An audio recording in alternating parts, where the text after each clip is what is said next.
Bonjour à tous et bienvenue sur cette nouvelle vidéo. Je suis ravi de vous retrouver de nouveau sur ce format qui est le format interview où en fait j'interroge une fois par mois un expert dans son domaine pour qu'il puisse vous apporter un maximum de contenu et de conseils dans votre activité de conseiller immobilier. C'est toujours intéressant d'avoir un regard un peu, j'allais dire, extérieur au métier pour s'ouvrir à d'autres choses et voir comment vous pouvez les adapter dans votre activité. Donc c'est le format Si j'étais agent immobilier. On va passer 20 à 30 minutes ensemble pour échanger avec Belinda que je vais vous présenter dans un instant.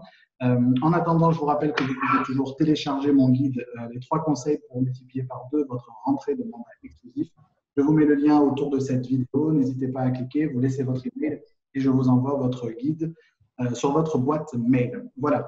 Aujourd'hui, on va parler d'un sujet qu'on aborde finalement assez peu souvent avec les immobiliers en général et les conseillers, qui est en fait la notion d'événement, c'est-à-dire comment est-ce que je peux créer l'événement autour de mon activité de conseiller immobilier, autour de mon agence immobilière, pour en faire soit un vecteur, et on va en parler, de prospection, ou éventuellement un vecteur de productivité des équipes. Mais voilà, comment avec une notion d'événementiel, on va arriver à tirer profit finalement de cette notoriété qu'on va pouvoir dégager pour en faire un vecteur de business.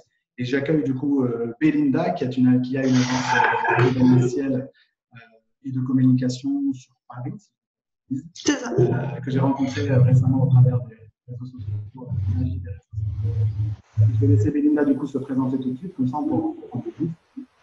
Belinda, qui es-tu? Bonjour Sébastien. Alors, qui je suis? Je suis Belinda. J'ai passé 10 ans dans l'immobilier. J'ai travaillé en back-office, j'ai travaillé en tant que commercial, en tant que responsable clientèle, puis récemment j'ai décidé de monter ma société et j'ai décidé de faire une reconversion professionnelle vers l'événementiel.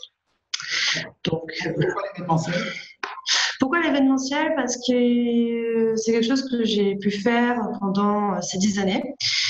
Derrière moi en immobilier, quelque chose où je me suis rendu compte que il était important d'animer un réseau, qu'il était important d'animer les hommes, et je voulais aussi faire quelque chose qui avait du sens pour moi, donc j'ai choisi naturellement de m'orienter vers ça.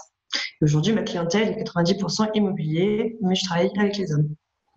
D'accord. Et du coup, dans l'immobilier, dans ton expérience précédente, c'était une expérience en promotion, en agence, Alors, les deux, les trois même. J'ai travaillé d'abord dans des agences immobilières en tant que gestionnaire, en tant que commercial. Puis après, j'ai fait 1 an chez ICAD en tant que gestionnaire locatif et contentieux.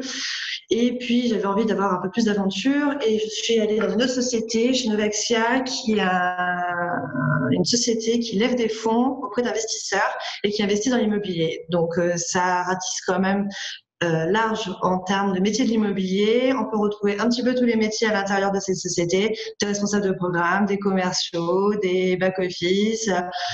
Donc voilà, sur différents types de montage d'immobilier, de la promotion, de la nue propriété. Donc voilà.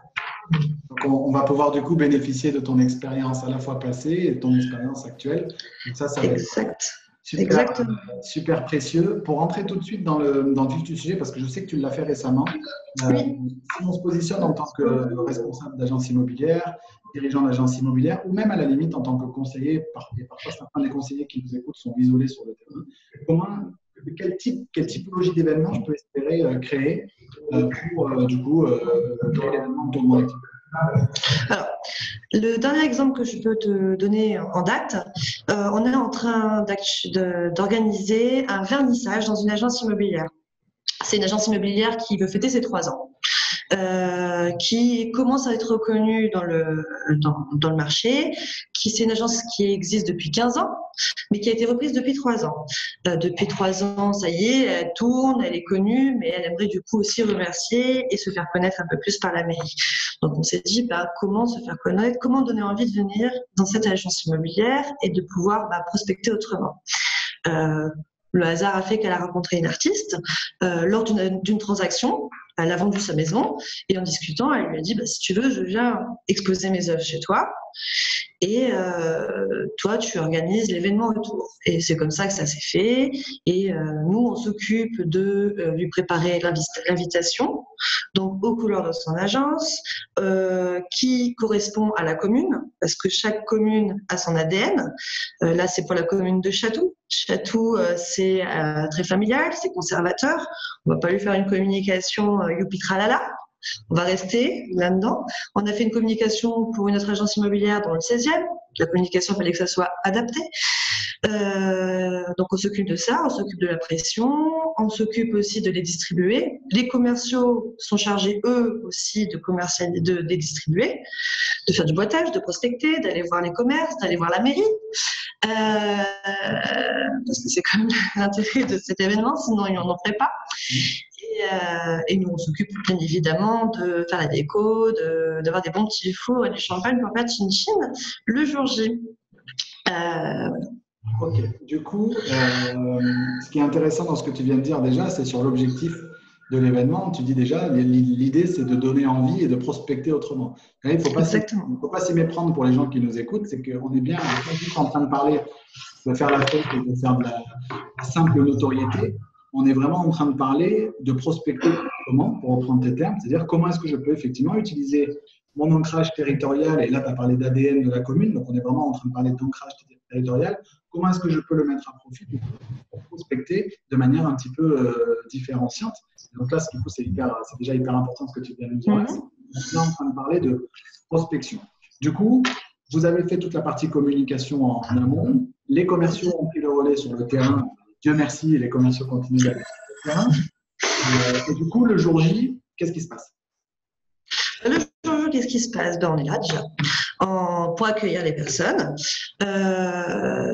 C'est important d'avoir la mairie qui vient pour se faire connaître auprès de la mairie également, pour qu'elle ramène également son réseau, d'aller voir les notaires, de les recevoir, de les accueillir, de leur faire connaître l'agence, de leur faire connaître les commerciaux, les biens en cours de commercialisation. Qu'est-ce que l'agence fait en plus que d'autres ne feraient pas? Est-ce qu'il y a une approche personnalisée auprès du client? Ce sont des choses qui peuvent paraître simples, mais qui ne sont pas forcément toujours communautées dans les flyers qu'on peut avoir dans les boîtes aux lettres. On ne dit pas je vais m'occuper de vous de A à Z. On dit voilà, j'ai un bien à vous proposer à tant de pourcentage d'honoraires. Donc c'est une autre façon aussi de présenter les choses, de passer du temps avec les gens, de les connaître, de connaître leur patrimoine. C'est quand même aussi l'intérêt, de savoir s'ils ont des projets à court, à moyen ou à long terme, de savoir si la copine d'un tel n'a pas quelque chose à vendre. Donc voilà, de s'élargir un petit peu, de connaître, de discuter, de favoriser l'échange, de rapprocher la mairie des agences, des notaires, des potentiels acquéreurs ou vendeurs. Voilà. Du coup, là encore, c'est de nouveau hyper intéressant parce qu'on dit toujours que la prospection, finalement, quel que soit l'outil, que ce soit des outils de prospection traditionnels ou digitaux, n'ont qu'un seul objectif, c'est de générer des conversations. Et là, effectivement, on a de nouveau un autre outil dans votre palette aujourd'hui qui est par la création d'un événement autour de votre agence, autour de votre activité, un moyen de générer des conversations avec des gens qui sont potentiellement, alors, soit des suspects, pas nécessairement, mais pourquoi pas dans les lots, qui peuvent devenir des clients. Et tu as également mis le doigt sur un élément sur lequel on reviendra tout à l'heure sur la notion de c'est qu'on est aussi en train de parler de partenariat. Tu parlais de notaires, tu parlais d'élus locaux, tu parlais de. J'imagine on parle des notaires, mais ça peut être le courtier, le diagnostiqueur, tous les qui gravitent autour de l'agence. Exactement, exactement. Le but, c'est de favoriser l'échange. C'est aussi de remercier les personnes qui nous ont accompagnés pendant l'année, de renforcer les partenariats, de connaître son secteur.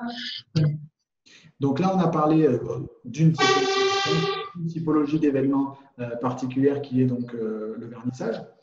C'est ça. Quel autre type d'événement on peut organiser autour de son agence en sachant, et j'imagine, qu'il faut que ce soit aligné avec les valeurs de l'agence et les valeurs des équipes qui composent l'agence?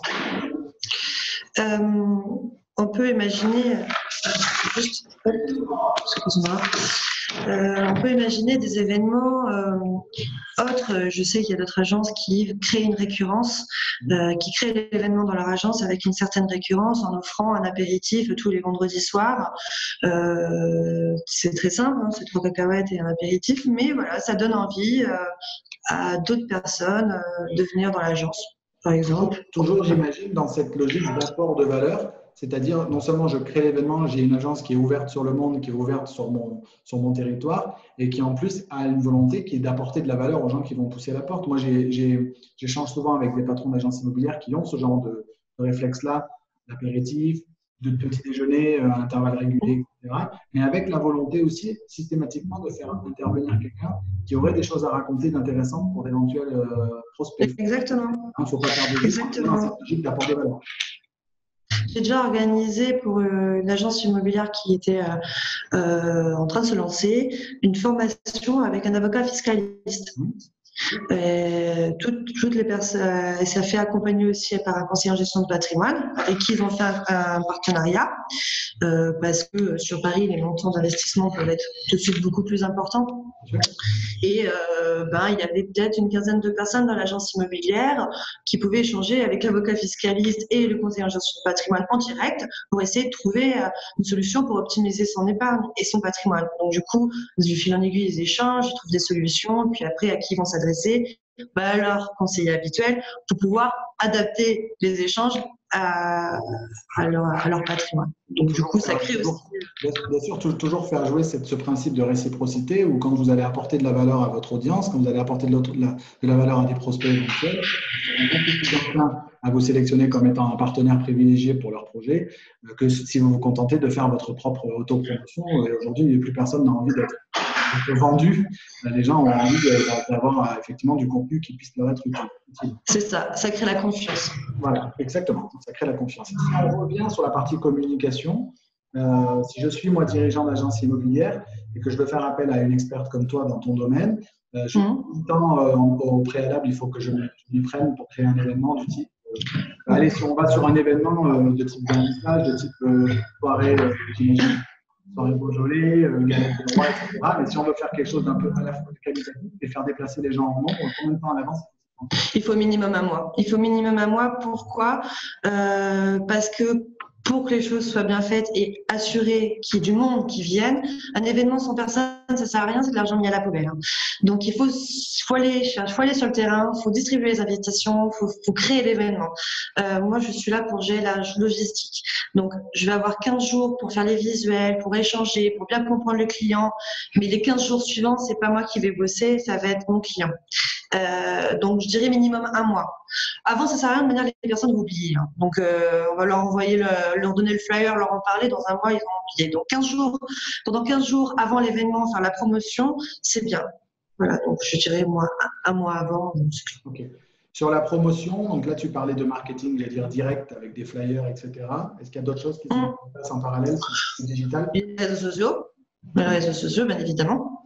Il y a les bases de données à travailler avec aujourd'hui avec les mailings, les invitations digitales. On en fait pour certains clients, on gère des bases de données, on fait les invitations digitales, les relances, J-15, J-7, c'est demain, petit SMS. Voilà, pour donner envie aux personnes de venir. Donc voilà, donc c'est toute cette partie aussi qu'on peut gérer. Pour ouvrir une parenthèse sur la partie email, SMS, etc., ça vous oblige, conseiller les gens d'agence immobilière, d'avoir un vrai CRM, un vrai outil, et que cet outil soit effectivement alimenté par les commerciaux en informations utiles, pas que en informations de clients, mais aussi en informations d'éventuels ambassadeurs, des gens qui ont simplement été croisés en communication. Ces gens-là, vous allez chercher à mobiliser. Encore faut-il avoir leurs coordonnées. Et je referme. Attends, je la rouvre 2 secondes. On m'avait dit une phrase qui m'a marqué, c'est que la base, c'est la base. Voilà, la base, c'est la base. Voilà. C'est très bien résumé. Ce que j'aime bien aussi dans l'approche que tu nous as décrite, c'est le caractère adapté et personnalisé de la campagne de communication. Tu disais, il y a l'ADN de la commune, il y a l'ADN de l'agence. Ça demande, et j'imagine, beaucoup de travail avec le dirigeant. Oui, ça demande beaucoup d'échanges. L'immobilier, c'est un secteur dans lequel j'ai travaillé pendant 10 ans. Donc, je parle la même langue que mon client quand je suis en face de lui. Et je suis convaincue que pour une communication qui fonctionne, il faut qu'elle soit adaptée. Une communication qui n'est pas adaptée, elle ne fonctionne pas ou que à court terme. Il faut que ça parle aux gens, surtout sur un projet immobilier où c'est peut-être leur habitation de demain, où c'est peut-être qu'ils vont vendre le projet de leur vie. Voilà, donc je pense qu'il faut vraiment que ça soit adapté. Je prends du temps à discuter avec mon client. Toujours, je lui propose quelque chose. J'attends de voir comment il réagit pour voir un petit peu ce qui lui plaît. Même quand il est sous ancienne ou franchisé, il y a toujours la possibilité de mettre une petite touche personnelle. Bien sûr. Voilà. D'accord. Et du coup, sur ton retour d'expérience, quels sont les résultats qu'on peut espérer de l'organisation d'un tel événement? C'est quelque chose qu'on arrive à quantifier? Oui, bah, c'est même nécessaire. C'est nécessaire de quantifier pour savoir si ça vaut le coup, hein. Moi, je dis à mes clients, c'est toujours sympa d'organiser un événement, c'est toujours sympa de boire un coup, mais si ça rapporte rien derrière, ça n'a pas d'intérêt. L'objectif, c'est quand même au moins minimum de faire une vente derrière, mais le coût, l'investissement fait par rapport à une vente qui peut se faire derrière, c'est rien du tout. C'est rien du tout. Mais si c'est pas retravaillé derrière, s'il n'y a pas d'échange de contact lors de ce moment, s'il n'y a pas de reprise de contact après, ça va pas se faire tout seul. Ça va pas se faire tout seul. Moi, je crée l'événement. Après, c'est aux commerciaux de rappeler leurs prospects, de rappeler les contacts qu'ils ont pu se faire pour créer du partenariat. Ça, je vais pas pouvoir le faire à leur place. Je l'ai fait. Je sais ce qu'il faut faire, mais ce n'est plus mon travail. Je peux les conseiller. Je leur dire, est-ce que tu as pensé à rappeler l'adjoint au maire voilà, parce que je pense que quand même ça pourrait t'aider dans certaines situations, ou est-ce que tu as appelé Madame Trucmuche parce qu'elle m'a parlé de son usufruit, voilà, c'est des choses que je peux conseiller, mais c'est pas moi qui ferai le travail. Et c'est comme ça qu'ils vont pouvoir transformer un événement en argent, hein. Donc, pour un vrai retour sur investissement, c'est s'approprier l'événement, fédérer ses équipes autour de cet événement-là, et que Oui. l'événement ne s'arrête pas a priori. Donc, à la fin de la soirée, une fois qu'on a fait la vaisselle, ça ne s'arrête pas là. C'est presque là d'ailleurs que tout commence, parce que finalement, ce n'est pas pendant l'événement qu'on va faire énormément de commerce à proprement parler. Maintenant, c'est souvent là que tout commence, parce que derrière, on a du coup on peut dire qu'on a réchauffé le lien. Et un prospect qui peut être un prospect froid quand il pousse la porte de l'agence devient un prospect chaud une fois qu'il en est ressorti. C'est ça. C'est comme un four, un prospect, on l'a fait réchauffer. Quand il ressort, effectivement, il devient du coup intéressant. Et si on ne recontacte pas, ça n'a plus d'intérêt. C'est ça. Ne serait-ce que dire merci. Merci d'être venu. Merci pour ta participation. Donc, on peut espérer également nouer des partenariats, c'est ce que tu disais, hein. C'est là où on va remercier ses partenaires, c'est là où on va du coup faire éventuellement leur promotion au travers de son propre événement. Ça permet eux aussi de créer du lien. On dit toujours qu'on est extrêmement redevable d'une personne qui nous a mis en relation avec une autre personne. Bien sûr. Cet événement permet de créer du lien entre différents relations. Il y a une question aussi, il y a une question de reconnaissance, mais il y a une question aussi ça rassure. On dit, ben voilà, j'ai déjà travaillé avec un tel, ça s'est bien passé. Moi, je te conseille de passer avec lui. Et puis, ça peut aussi donner des idées, parce que, imaginons une personne qui a envie de vendre son appartement, qui a besoin d'être rassurée. Il a l'agent immobilier d'un côté, il a le notaire de l'autre. Il a juste à discuter. Et il gagne du temps. Il n'a pas besoin d'aller rendez-vous à droite, rendez-vous à gauche, faire la paperasse. Ils nous en discutent comme ça. Il va se dire, ouais, mais bon, je trouve ça un petit peu cher, gna, gna, gna. Ils vont en discuter et puis finalement, on va gagner du temps sur certains sujets. Est-ce qu'il y a, je reviens sur l'amont de l'événement, donc il y a la partie communication. Et est-ce qu'il y a la partie prise de coordonnées? C'est-à-dire que moi, je le vis même dans mon activité, quand il m'arrive d'organiser, par exemple, des événements même en ligne, des conférences en ligne, etc. Même si les gens n'y participent pas, j'ai quand même capté le contact en amont et j'ai élargi du coup ma base de données avec lesquelles je vais me reconnecter. C'est-à-dire que est-ce qui est mis en place pour être certain de bien capter aussi les coordonnées des gens? Ah bah bien sûr, oui, pour se créer une base de données, c'est essentiel. Alors, il y a un truc que j'ai fait il y a peu longtemps, ça a bien marché. J'ai créé je vais faire mes mots, un tirage au sort.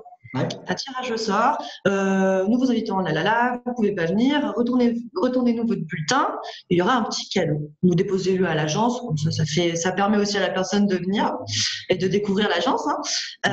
Il y aura un petit cadeau à gagner et il y aura un petit cadeau pour tout le monde. Donc les perdants avaient un porte-clés, des goodies que tout le monde a dans ses bureaux, et le gagnant, il avait il avait un iPhone. Mais après, chacun met le budget qu'il a envie de mettre, hein.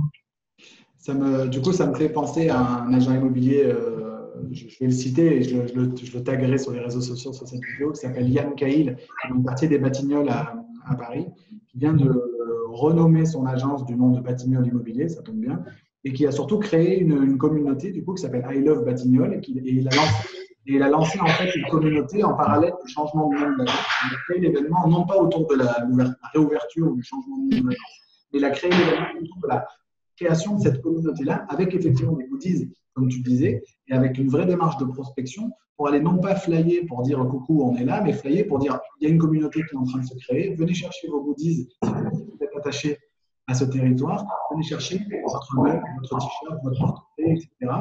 Et les gens, du coup, on a créé l'événement, il a créé l'événement dans le week-end et il a eu un nombre de contacts. On n'est pas en train de parler de 1 pour 1000, ce qu'on peut aujourd'hui espérer d'un flyer, et encore, on est en train de parler de résultats qui sont 10 à 20 fois plus élevés et qui lui ont d'ores et déjà permis de générer du business parce qu'on a créé aussi le prétexte pour faire venir les gens dans l'agence. Quand tu parlais de tirage au sort, c'est exactement ça.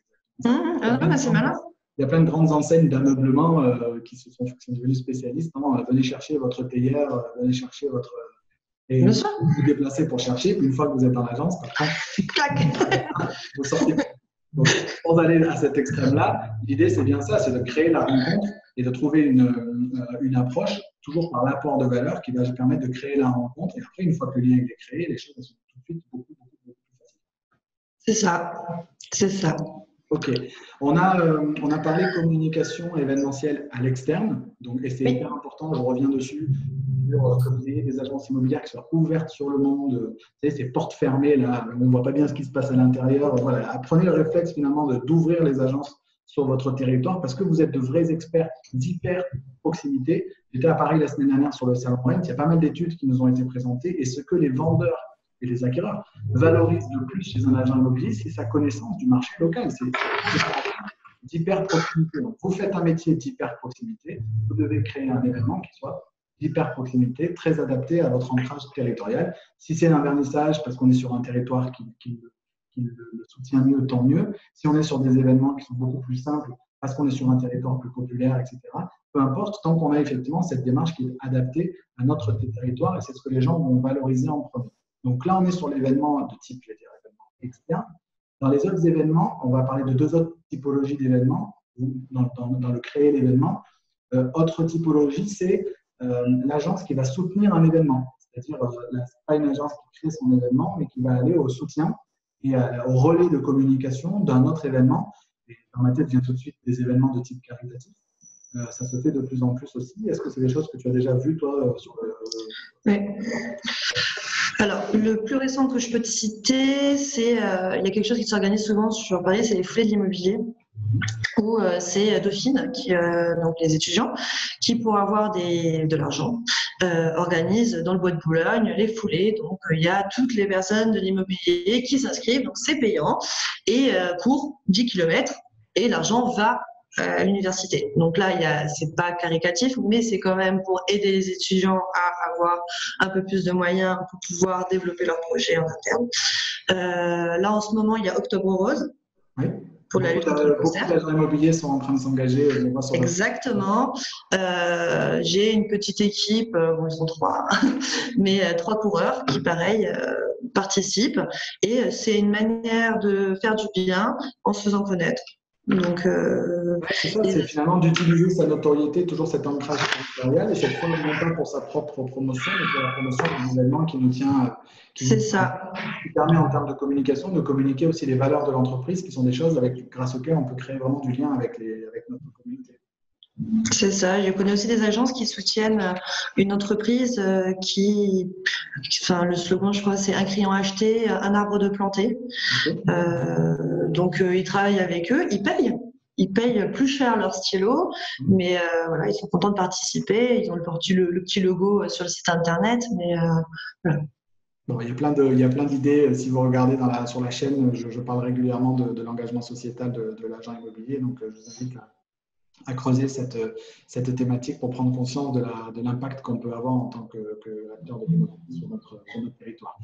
Dernière typologie d'événements, et parce que c'est un peu la période en ce moment, ça défile sur mon fil d'actualité des réseaux sociaux, des événements de type, là par contre, interne, et là finalement je m'adresse aux têtes de réseau, je m'adresse aux dirigeants d'agence. sur comment je peux aussi créer l'événement de manière la plus originale possible.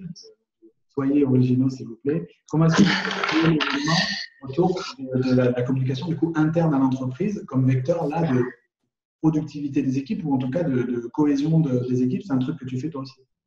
Alors, c'est ma spécialité même. La partie événementielle est gérée, j'en gère, mais plus gérée par Mélanie, mon associée. Moi, ma spécialité est tournée vers l'interne et tournée vers le team building. Pourquoi? Parce que je suis convaincue qu'on travaille mieux quand on est ensemble. Voilà.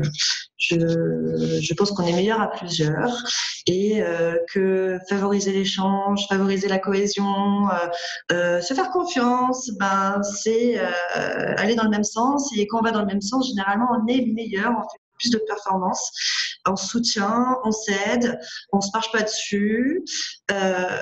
Donc oui, ce sont des choses qu'on propose pour les agences immobilières, pour les promoteurs, pour tous les acteurs de l'immobilier et puis d'autres entreprises bien évidemment.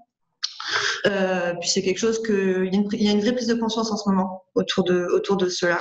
Le mouvement pyramidal est en train de se perdre. On travaille ensemble, surtout avec les dernières générations. Donc en termes d'événements, alors il y a des choses toutes simples. Hein. Aller boire un coup, généralement ça marche très très bien. Généralement ça marche plutôt bien. Les gens se délient, on discute un petit peu de tout et de rien. On n'est pas dans un cadre professionnel. Sortir du cadre, c'est essentiel. Faire un apéro au bureau, c'est pas pareil qu'aller boire un coup en dehors des bureaux. On se sent un peu plus libre. Il y a certaines entreprises que j'accompagne en séminaire où on travaille un peu plus sur la cohésion d'équipe, où on essaye de mettre le doigt là où il faut. Des fois, ça fait un peu mal, mais au moins c'est traité. On refixe les objectifs, on s'échange les coordonnées, parce que des fois, on travaille ensemble, mais on se dit pas, bah tiens, j'ai vu un tel, tu devrais peut-être le contacter, tu vas voir, il est super efficace. Je pense par exemple à un diagnostiqueur, enfin voilà. Ça permet des fois d'échanger du contact, d'échanger des prospects, de dire bah tiens, je sais que un tel il est dans mon secteur, mais je sais que sa sœur elle est dans ton secteur, tu devrais peut-être la contacter parce que devrait dans pas longtemps avoir un nouveau projet. Donc ça peut être des ateliers aussi. Il y a des choses toutes simples comme des ateliers de scrapbooking que j'aime bien faire qui permettent de se projeter autrement dans la ville. Il y a des ateliers, après il y a des ateliers rigolos de cohésion d'équipe qu'on peut voir sur les réseaux sociaux. Mais c'est important ce que tu es en train de dire, parce qu'on en parlait la semaine dernière, j'étais sur Radio Imo sur une table ronde sur manager et fidéliser, recruter, manager et fidéliser ses équipes. Il y a un moment où on a effectivement discuté de cette notion de team building et en fait, ce qui en était ressorti, c'est que faut pas se prendre la tête. C'est-à-dire qu'on est souvent, en tant que dirigeant, souvent on est là devant sa feuille blanche en se disant qu'est-ce que je vais bien pouvoir organiser. Alors, si en plus ça emmerde le dirigeant de l'organiser, il y a un moment qui va se ressentir dans l'événement de toute façon, ouais, déjà. Mais j'allais dire, c'est souvent parce qu'on se ment, enfin, on organise un truc avec lequel on n'est pas nécessairement à l'aise. C'est ça. Il ne faut pas trop se prendre la tête. Il y a des choses très simples qui peuvent se faire, qui sont moins coûteuses que de aller imaginer faire sauter en parachute ces équipes. Tu vois, dans l'idée, on n'est pas allé se fouler à chaque fois. L'idée, c'est vraiment, voilà, qu'est-ce que je peux faire de mieux des petits événements très récurrents, du coup, c'est ça. Que l'immense prévention où on le fait une fois dans l'année et puis il ne se passe rien pendant. C'est ça. Les éléments de convention, je vois un peu ça comme les effets soufflés. Il y a un soufflé, ça gonfle, et puis pouf, ça se casse la figure. Voilà. 2 mois après, tout le monde est derrière son ordinateur, enfin, ça ne marche pas. Se voir régulièrement, se dire, bah tiens, je te donne un budget de 20 € par mois et on se fait un dîner. Chacun à tour de rôle organise un dîner dans le resto qu'il veut. C'est une date fixée à l'avance, ils peuvent s'organiser. Ça coûte 20 € par tête. C'est pas, voilà. Ça permet de se faire plaisir, ça permet d'échanger. Donc, ça peut être un dîner, ça peut être aller voir une pièce de théâtre, voilà. Il suffit le chef d'entreprise va se dire, je sais qu'il faut que je le fasse. C'est important dans ma société, mais j'ai pas le temps de le faire. Donc, du coup, il y a d'autres moyens de l'organiser. Il y a d'autres moyens de l'organiser et ça peut être les personnes qui sont porteurs du projet, c'est encore mieux parce que ça favorise la cohésion et voilà, il n'y a pas besoin de se dire voilà, tous les 3 mois il va falloir faire un saut en parachute quoi. Ça me fait vraiment penser aux dirigeants parfois qui est un peu dépassé par les événements et qui va organiser un truc qui lui fait plaisir à lui alors que ses équipes qui elles sont peut-être d'une autre génération Ça ne va pas trop C'est les ça. faire rêver. Donc, si ça peut remonter effectivement de la base, c'est d'autant. C'est mieux, c'est mieux, c'est mieux. J'en ai vu, moi, certains patrons, comme tu disais, qui avaient envie de faire quelque chose. Donc, du coup, ils le faisaient, mais c'était pas forcément. Les salariés n'avaient pas forcément la même tranche d'âge. Et du coup, c'est mais qu'est-ce que je fais là? Je ne suis pas très, très à l'aise. Et du coup, bah, en fait, rater la cohésion parce qu'ils n'étaient pas à l'aise. Ok, Belinda, on est en train d'arriver à la fin de, le temps passe Oui. vite, à la fin de notre demi-heure. Si on devait résumer finalement nos échanges, donc créer l'événement autour de l'agence, des événements où on va effectivement faire venir du monde dans l'agence, des événements où on va peut-être nous en tant qu'agence soutenir d'autres événements qui nous tiennent à cœur et créer l'événement en interne pour fédérer, pour fidéliser ces équipes. Donc on voit finalement bien que ce qu'on peut retirer de cet événementiel autour de l'activité de son agence, c'est de la notoriété, de la prospection, clairement, et un outil de productivité et de fidélisation des équipes. Donc, c'est pas mal. C'est ça, c'est ça, c'est ça. Prospection, animation et fidélisation. Ça fonctionne que pour l'interne comme pour l'externe. Super. En tout cas, merci beaucoup, Belinda, d'avoir apporté ton éclairage sur ton expertise métier. Avec plaisir. Mais c'est très gentil. Quant à moi, il me reste à vous souhaiter une excellente fin de journée, une belle fin de semaine. Je vous retrouve très, très, très rapidement. Promis, les vidéos YouTube de conseils et d'astuces reviennent très vite dès que j'ai la connexion Wi-Fi qui revient à la maison. Et d'ici là, en tout cas, je vous souhaite une belle semaine. Je vous souhaite de faire des affaires et be good, be different et be yourself.